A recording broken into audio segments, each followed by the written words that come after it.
Hello everyone and welcome back to our channel all university exam. आज की इस series में हम लोग डिस्कस करेंगे जो कि आपका करिकुलर का एक पेपर है ऑर्गेनाइजेशनल लीडरशिप का। ऑलरेडी मैंने यहाँ पर 2 पार्ट में एमसीक्यू अपलोड किया था, जो कि वो एमसीक्यू आपकी यूनिट 1 और यूनिट 2 से थे, मतलब हाफ यूनिट से थे। बाकी के जो भी एमसीक्यूज़ हैं दोनों यूनिट के हम लोग, जैसे फॉर्मल हो गया, इनफॉर्मल जो ऑर्गेनाइजेशन हो गया, इसके अलावा जो लास्ट यूनिट है उससे रिलेटेड हम लोग इस सीरीज़ में सारे एमसीक्यू को कवर कर लेंगे।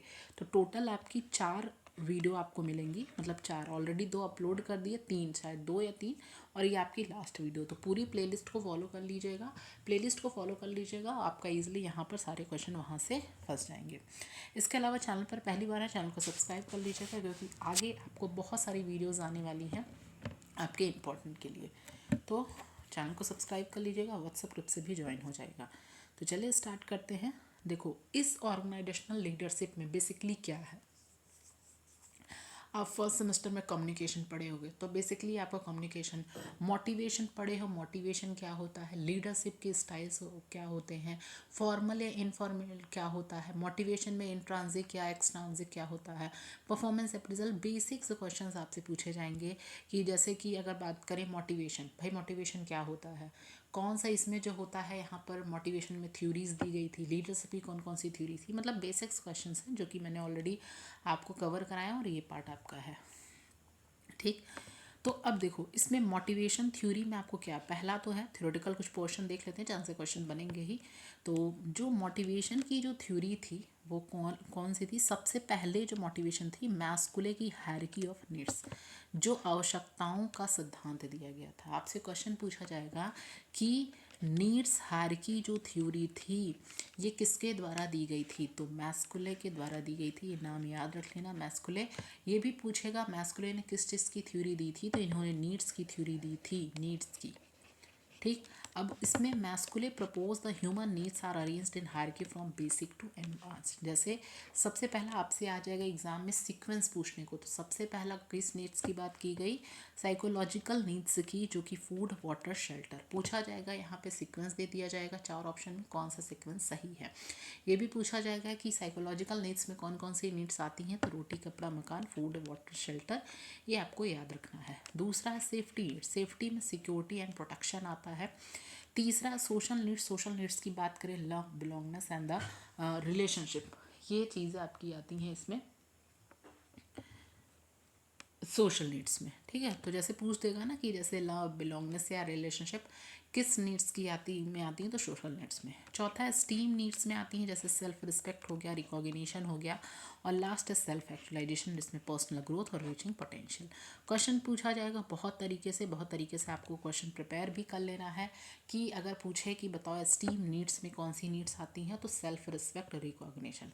ऐसे ही आपको क्वेश्चन दे देगा कि यहाँ पर अगर लव या क्या है, रिलेशनशिप्स की बात हो रही है, तो किस नीड्स की बात की जा रही है।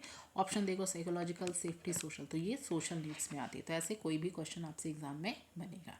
ठीक, नेक्स्ट आता है हर्बर्स की 2 फैक्टर थ्योरी। क्या पूछेगा, 2 फैक्टर थ्योरी किसके द्वारा दी गई, तो ये हर्बर्ट के द्वारा दी गई 2 फैक्टर थ्योरी। अच्छा, किस चीज़ की 2 फैक्टर के बारे में बात किया गया, तो वो 2 फैक्टर है, एक हाइजीनिक फैक्टर की बात की गई, एक मोटिवेटर्स की। ठीक, दोनों याद रखिएगा। अब पूछा जाएगा कि हाइजीनिक फैक्टर में क्या क्या चीज़ें आती हैं, तो हाइजीनिक फैक्टर्स में, हाइजीन फैक्टर्स में just like the salary, work condition, हम प्रेजेंट डिससेटिस्फैक्शन की अगर हम बात कर रहे हैं। उसी तरह अगर हम यहाँ पर बात करें किस चीज़ की, मोटिवेटर्स की, तो यहाँ अचीवमेंट हो गया, रिकॉग्निशन हो गया, जो हमें सेटिस्फैक्शन प्रोवाइड करते हैं। ठीक, तो 2 फैक्टर थ्योरी किसके द्वारा दी गई थी, हर्बर्स के द्वारा दी गई थी। वो 2 कौन से फैक्टर दिए गए थे, एक हाइजेनिक फैक्टर, एक मोटिवेटर। ठीक, तो ये दोनों आपको यहाँ पे याद रखना है। नेक्स्ट है, अगर हम बात करें, नेक्स्ट थ्योरी आती है मोटिवेशन की, एमसी क्लेन थ्योरी, मैकक्लेलन की थ्योरी। क्या है, इन्होंने मैकक्लेलन थ्योरी ऑफ नीड्स, यहाँ पर मैकक्लेलन की आवश्यकताओं का सिद्धांत। ठीक है, थ्योरी ऑफ नीड्स, सिर्फ नीड्स की बात करेगा तो किसने दिया है, मैस्कुलिन ने।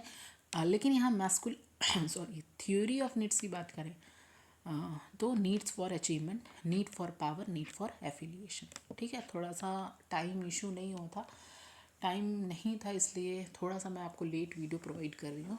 ठीक है, लेकिन कोशिश है कि मैं प्रोवाइड कर रही हूँ, तो आप तक ये वीडियो पहुँचेगा और जल्द ही आप इसको भी वीडियोस को भी देख लेंगे पूरी तरीके से, ठीक है। Need for achievement, need for achievement में जो कि डिज़ायर फॉर सक्सेस की बात किया जा रहा है। नीड फॉर पावर की बात करें तो डिज़ायर टू इन्फ्लुएंस, और एफिलिएशन की बात की जा रही है तो सोशल कलेक्शन। तो किस चीज़ की बात की गई है? अचीवमेंट की, पावर की और एफिलिएशन की।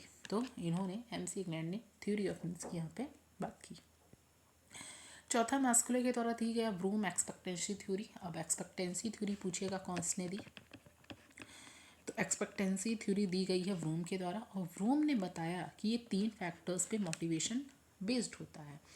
अब पहला होता है एक्सपेक्टेंसी, दूसरा होता है इंस्ट्रूमेंटली, और तीसरा होता है बैलेंस। एक्सपेक्टेंसी में बात की जाती है जितनी भी चीज़ें उस परफॉर्मेंस को लगाने में एफर्ट्स जो भी लगता है हमारा, दिस इज एक्सपेक्टेंसी। दूसरा इंस्ट्रूमेंटली, जो इन सारे परफॉर्मेंस को करने में जो हमें रिवॉर्ड्स मिलते हैं। बैलेंस मीन्स उस रिवॉर्ड्स की कीमत या मूल्य की बात करें, तो 3 चीज़ों की बात की गई थी व्रूम एक्सपेक्टेंसी थ्योरी। बस इतना आपको याद रखना, ज़्यादा डिटेल में नहीं पूछेगा इतना। और 5वां आता है लॉक गोल सेटिंग थ्योरी। तो ये दी गई लॉक का लक्ष्य निर्धारित सिद्धांत, स्पेसिफिक और चैलेंजिंग गोल्स इम्प्रूव परफॉर्मेंस, ठीक है। बस ये आपको याद रखना है। फिर आता है लीडरशिप थ्योरी, सबसे ज़्यादा ये इंपॉर्टेंट, तो मैंने इसको ले लिया है।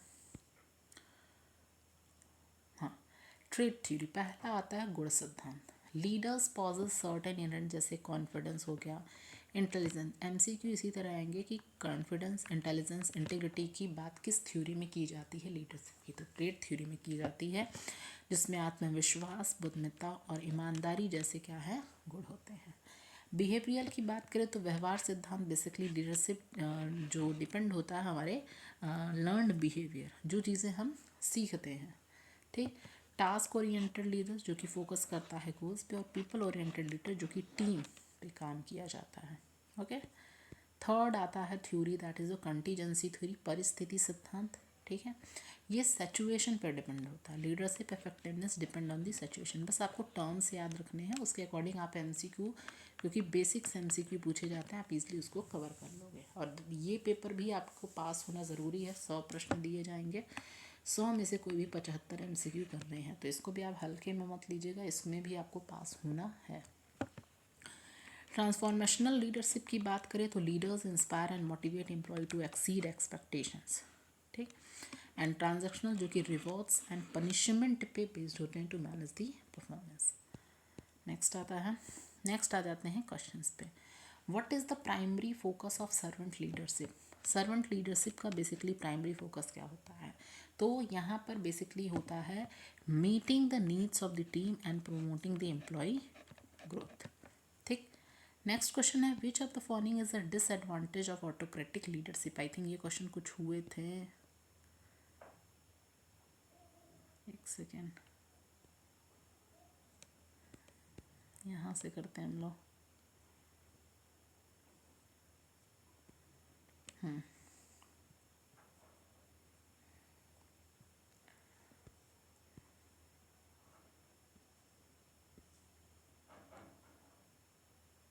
चलो यहाँ से कर लेते हैं, ऐसा ही थिंक हुआ था क्वेश्चन। हाँ, व्हाट इज़ इनफॉर्मल ऑर्गेनाइजेशन, ठीक है, यहाँ से नहीं हुआ था शायद, कुछ क्वेश्चन हम लोग पिछले पार्ट में। हाँ, व्हाट इज़ इनफॉर्मल ऑर्गेनाइजेशन, अनौपचारिक संगठन क्या होता है? तो अनौपचारिक संगठन की अगर हम यहाँ पर बात करें तो बेसिकली ये क्या होता है, एक सोशल नेटवर्क होता है बेसिकली, जो किस लिए फॉर्म किया जाता है, within the workplace. तो ऑप्शन नंबर बी यहाँ पे सही आंसर हो जाएगा। Which of the following best describe the nature of informal organisation की नेचर की बात करें तो क्या होता है, ये राइट और रूल से बंधे हुए होते हैं। बी है फ्लेक्सिबल और डायनेमिक होते हैं। सी ऑफिशियल एंड हायरार्किकल होते हैं। सेंट्रलाइज्ड डिसीजन मेकिंग, तो ये फ्लेक्सिबल होते हैं और डायनेमिक होते हैं अगर हम बात करें इनफॉर्मल ऑर्गेनाइजेशन की नेचर की, ठीक है। थर्ड क्वेश्चन है what is the primary significance of informal organisation? अगर बात करें प्राइमरी जो सिग्निफिकेंस होता है इनफॉर्मल ऑर्गेनाइजेशन का क्या होता है, तो ये कन्फ्यूज़न क्रिएट करता है जो भी रूल्स एंड रिस्पॉन्सिबिलिटी होती हैं। बेसिकली यहाँ पर इनफॉर्मल ऑर्गेनाइजेशन ये कम्युनिकेशन और टीम वर्क की बात की जाती है, ये संचार और टीम वर्क को बढ़ावा देता है। Option number B is the right answer. Which of the following is not a characteristics of informal organisation का नहीं है, तो पर्सनल रिलेशनशिप की बात करें, लैक ऑफ ऑफिशियल स्ट्रक्चर की बात करें, क्लियरली डिफाइन अथॉरिटी की, डी ऑप्शन सी ऑप्शन यहाँ पे सही हो जाएगा। डिफाइन अथॉरिटी आपकी एक विशेषता नहीं होती है फॉर्मल और इनफॉर्मल ऑर्गेनाइजेशन की। Informal organisation are often create based on basics. Question आपसे जैसे फॉर्मल हो गए, इनफॉर्मल हो गए, मोटिवेशन के फैक्टर्स जो भी होते हैं, इंट्रांसिक एक्सट्रांसिक, मॉनेटरी जो इंसेंटिव्स में क्या क्या चीज़ें आती हैं, नॉन मॉनेटरी इंसेंटिव्स में क्या आती हैं, तो आपसे एग्जांपल दे देगा, पूछेगा क्या ये मॉनेटरी इंसेंटिव्स में आती हैं, नॉन मॉनेटरी में आती हैं, यही क्वेश्चन बेसिक्स पूछेंगे। तो informal organisation are often created जो किस पे बेस्ड होते हैं, ये सोशल इंटरेक्शन और कॉमन इंटरेस्ट पे बेस्ड होते हैं। नेक्स्ट क्वेश्चन है यहाँ पे, what role does informal leadership play in organisation. Informal leadership जो होता है वो ऑर्गेनाइजेशन में क्या, तो ये क्या करता है, इन्फ्लुएंस करता है, प्रभावित, influencing peers and roasting the collaborations. Next question है, which factor is essential for the promotion formation of informal groups within an organisation. इसमें से कौन सा फैक्टर जो होते हैं वो एसेंशियल होते हैं किस चीज़ के लिए, इनफॉर्मल ग्रुप्स बनाए जाते हैं एक ऑर्गेनाइजेशन में। जितने भी फाइनेंशियल इंसेंटिव्स की बात करें, common interest and social needs, तो बिल्कुल common interest and social needs ये ज़रूरी होते हैं इनफॉर्मल ऑर्गेनाइजेशन। ठीक है। नेक्स्ट है, what which of the following is the disadvantage of informal organisation. एक यहाँ पर डीमेरिट्स है की बात करें, faster communication, increase teamwork, resistance to change की एम्प्लॉय सेटिस्फेक्शन। तो कौन सा एक डिसएडवांटेज होता है, तो रेजिस्टेंस टू चेंज, परिवर्तन के प्रति प्रतिरोध की बात करें तो ये आपका डिसएडवांटेज होता है या डीमेरिट होता है। What is one positive outcome of informal leadership, क्या होता है, तो be increased motivation and the peer support. ठीक है, जल्दी जल्दी क्वेश्चंस को कर लेते हैं। How does informal leadership differ from formal leadership. Informal की बात करें, फॉर्मल की क्या अंतर होता है, आप कमेंट सेक्शन में ज़रूर बताइएगा ताकि जिसको भी नहीं मालूम है उससे एक आइडिया उनको लग जाए कि फॉर्मल और इनफॉर्मल लीडरशिप क्या होता है। बताया हुआ मैंने प्रीवियस पार्ट में। तो ये किस तरह अगर बात करें, तो इनफॉर्मल लीडर्स ऑप्शन देख लेते हैं, ऑफिशियली अपॉइंटेड बाय मैनेजमेंट। तो basically informal leaders emerge naturally without official authority. अनौपचारिक जो नेता होता है वो स्वाभाविक रूप से बिना आधिकारिक अधिकार के उभरते हैं। तो बी ऑप्शन यहाँ पे सही हो जाएगा। नेक्स्ट क्वेश्चन आता है, which of the following is a की स्ट्रेंथ ऑफ इनफॉर्मल ऑर्गेनाइजेशन। यहाँ पर इनफॉर्मल ऑर्गेनाइजेशन का एक स्ट्रेंथ क्या होता है, तो फास्टर कम्युनिकेशन चैनल, तेज संचार, स्ट्रिक्ट रूल तो रहेगा नहीं, ज़्यादा हायरकी पे डिपेंडेंस नहीं एम्प्लॉय, तो A option is the right answer. Next question है, informal leaders gain their authority through. Informal जितने भी लीडर्स होते हैं वो अपनी सत्ता किसके माध्यम से प्राप्त करते हैं, तो वो बेसिकली ऑफिशियल जॉब टाइटल्स नहीं, ऐसा नहीं है कि अगर उनके पास ऑफिसर हैं तो उनके जॉब की वजह से अपनी पोस्ट की वजह से नहीं, basically personal influence and respect from peers की वजह से यहाँ पे authority. Which of the following best describe the relationship between formal and informal organization? What is a formal and informal? तो basically जो informal organization होते हैं exist within, ठीक है, and support formal organization। तो B यहाँ पर बिल्कुल सही आंसर यहाँ पे है। Which of the following is an example of informal group within an organization? निम्नलिखित में से कौन सा संगठन के भीतर एक अनौपचारिक समूह का उदाहरण है, तो एम्प्लॉय यूनियन तो नहीं है भाई, बोर्ड ऑफ डायरेक्टर नहीं है, project management, friends meeting during a lunch breaks, तो एक तरह का इनफॉर्मल ग्रुप है। Which one of the major limitation of informal organisation, एक मेजर लिमिटेशन है, तो encourage the employ creativity, lack of accountability and control, promotes team work, enhance productivity, तो that is B option is the right answer. Next है, which leadership style often emerges in informal organisation. तो अगर बात करें तो democratic leadership. Okay, next question. Informal leadership जो है सबसे ज़्यादा इफेक्टिव कब होता है? जब वहाँ पे नहीं absent, it aligns with organisational goals. B option. Which factor can negatively affect informal organisation? Negatively affect करता है इनफॉर्मल ऑर्गेनाइजेशन में। तो जब एक्सेसिव क्या है यहाँ पर मैनेजमेंट इंटरफेरेंस ज़्यादा रहता है। नेक्स्ट है how do informal organisation contribute to employ satisfaction? कैसे भाई यहाँ पे संतुष्टि में कैसे योगदान करते हैं? सोशल बॉन्ड, बिल्कुल सही है, एक सोशल बॉन्ड बना के और सेंस ऑफ बिलोंगिंग, सामाजिक संबंध और अपनापन का भावना बनाकर यहाँ पे।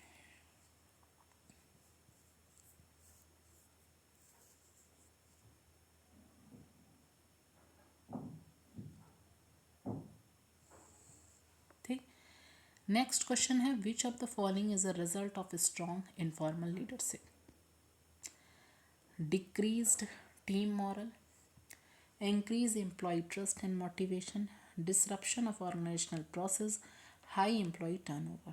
तो बी हो जाएगा यहाँ पर increased employee trust and motivation। एक सेकेंड, नेक्स्ट आता है, नेक्स्ट टॉपिक है परफॉर्मेंस अप्रेजल से।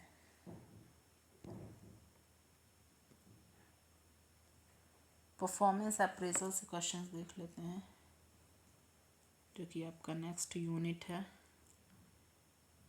What is the primary objective of performance appraisal? A है to punish employee for mistake। B है यहाँ पर अगर हम बात करें, एक second, B to evaluate and improve the employee performance। B option is the right answer। Next आते हैं which of the following is not a technique of performance appraisal का नहीं है टेक्निक। तो कौन सा नहीं है? Brainstorming, option number C. What does 360 degree feedback involve? क्या शामिल होता है? तो बेसिकली इट इन्वॉल्व्स, इसमें क्या चीज़ें इन्वॉल्व होती हैं आपकी? Feedback from subordinates, peer, supervisor and the self assessment. Next है which performance appraisal technique focus करता है स्पेसिफिक टास्क को परफॉर्म करने का, मेज़र करने का, वो सभी गोल्स को। तो A option is the management by objective. ये भी पूछ सकता है कि मैनेजमेंट बाय जो ऑब्जेक्टिव है किसके द्वारा दिया गया है। ठीक, पीटर एफ ड्रकर के द्वारा। ठीक, तो ये भी याद रखिएगा क्योंकि एग्ज़ाम में कुछ भी क्वेश्चन पूछ सकता है। तो ए ऑप्शन यहाँ पे सही हो जाएगा। Which of the following is a qualitative method of performance appraisal? कौन सा क्वालिटेटिव मैथड है? Checklist method, essay appraisal method, force ranking and paired comparison. तो that is option number B, easy essay appraisal method. Wise appraisal जो होता है, performance appraisal important होता है organisation के लिए। क्यों? क्योंकि यहाँ पर क्या चीज़ें हो सके, इंक्रीज एम्प्लॉय। बी ऑप्शन है कि आइडेंटिफाई ट्रेनिंग और डेवलपमेंट की नीड्स को। In which technique are employ rank from best to worst? किस तकनीक में कर्मचारियों को सर्वश्रेष्ठ से लेकर सबसे खराब तक रैंक किया जाता है? तो force distribution, paired comparison, ranking method के क्रिटिकल। तो that is ranking method. Next है विच परफॉर्मेंस अप्रेजल मेथड जो बेस्ड होता है observing and recording specific instance of employ behaviour. तो ये बात की जाती है क्रिटिकल इंसिडेंट मेथड में। Which is one drawback of the force distribution method? तो कौन सा है भाई ड्रॉबैक की बात करें तो यहाँ पे B option, it can lead to unhealthy competition है। ये कर्मचारियों के बीच अस्वस्थ प्रतिस्पर्धा को जन्म देता है। तो यहाँ पे कुछ देख सकते हैं, ऐसे ही क्वेश्चन आपको दिखेंगे। 360 डिग्री एवरेज, ये तो क्वेश्चन में आएगा ही पेपर में। और रैंकिंग मेथड, हाँ एक सेकेंड, यहाँ पे है which is one major limitation of management by objective method? कौन सा है भाई यहाँ पे? लिमिटेशन पूछा है तो it is a too consuming, नहीं। बी हो जाएगा, it may overlook the employ personal development.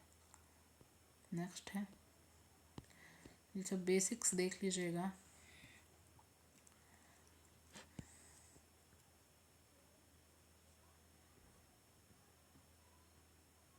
Primary goal तो देखा मैंने भी। हाँ लास्ट है primary stress, sorry work stress से था। Which of the following is a major source of work stress, तो यहाँ पर बात करेंगे हाई वर्कलोड की वजह से ज़्यादा work stress. A which of the following is the common technique which is used in stress management, तो अगर स्ट्रेस मैनेजमेंट में सबसे ज़्यादा अगर आप ध्यान मेडिटेशन लेते हो तो सबसे सही है स्ट्रेस को दूर करने का। नेक्स्ट है what is the impact of prolonged work stress on employ, तो it is the increase productivity नहीं, improve work life. C option हो जाएगा वर्कआउट करने से, या बर्न आउट लिख दिया, workout and the health problems. Next है what is the first step in managing the work stress effectively, तो बेसिकली उसको आइडेंटिफाई करना जितने भी सोर्सेज ऑफ स्ट्रेस हैं। Which of the following is a key component of stress management, last unit है आपका, तो यहाँ पर अगर बात करें time management is the right answer. Next है which of the following is not a source of work stress, का एक सोर्स नहीं है, तो यहाँ पर बात करेंगे क्लियर जॉब एक्सपेक्टेशन एक सोर्स नहीं है आपके वर्क स्ट्रेस का। विच of the following is the benefit of regular exercise, अगर हम रेगुलर एक्सरसाइज करते हैं तो यहाँ पर स्ट्रेस मैनेजमेंट दूर होगा, तो ये क्या होता है एंजाइटी और डिप्रेशन को रिड्यूस करता है, B is the right answer. What does the role immunity refers to the context of work stress, तो unclear the job responsibilities. How can managers reduce work stress among employee, तो by providing regular feedback or support. Which of the following is an effective technique होता है stress management का, avoiding all work नहीं, ignoring नहीं, deep गहरी सांस लेने से वह जो है स्ट्रेस हमारा दूर होता है। What is burn out in the context of work stress, burn out एक स्टेट ऑफ मेंटल और एक फिजिकल एग्जीक्यूशन है जो कि मानसिक और शारीरिक थकावटों को कम करता है। विच ऑफ द फॉलोइंग, ये क्वेश्चन नहीं उतना इम्पोर्टेंट है, ग्राफिक रेटिंग स्किल, इसको देख लेते हैं। ग्राफिक रेटिंग स्केल क्या है परफॉर्मेंस, तो इसके अप्रेजल में बेसिकली ये जो provide a numerical rating on various performance attributes. Next है which of the following is not a source of work stress, तो दिस इज द, अगर हम बात करें clear the job role and responsibility, ठीक। तो ये कुछ एमसीक्यूज़ थे, सभी एमसीक्यूज़ को पढ़ लीजिएगा। मैनेजमेंट ऑफ ऑब्जेक्टिव्स क्या हैं ये भी पूछेगा किसके द्वारा दिया गया है, ठीक है। प्राइमरी बेनिफिट तो यही होता है ना कि ऑर्गेनाइजेशन के ऑब्जेक्टिव्स को, एम्प्लॉय के गोल्स को अचीव कर सकें। तो यही था सब कुछ क्वेश्चंस, इन क्वेश्चंस को आप ज़रूर देख लीजिए। अगर आपने प्रीवियस पार्ट को नहीं देखा, पार्ट 1 पार्ट 2 ये इसको ज़रूर देख लीजिएगा, ओके। और वीडियो आपके लिए हेल्पफुल होगी तो वीडियो को लाइक ज़रूर कर दीजिएगा, ओके। Thank you.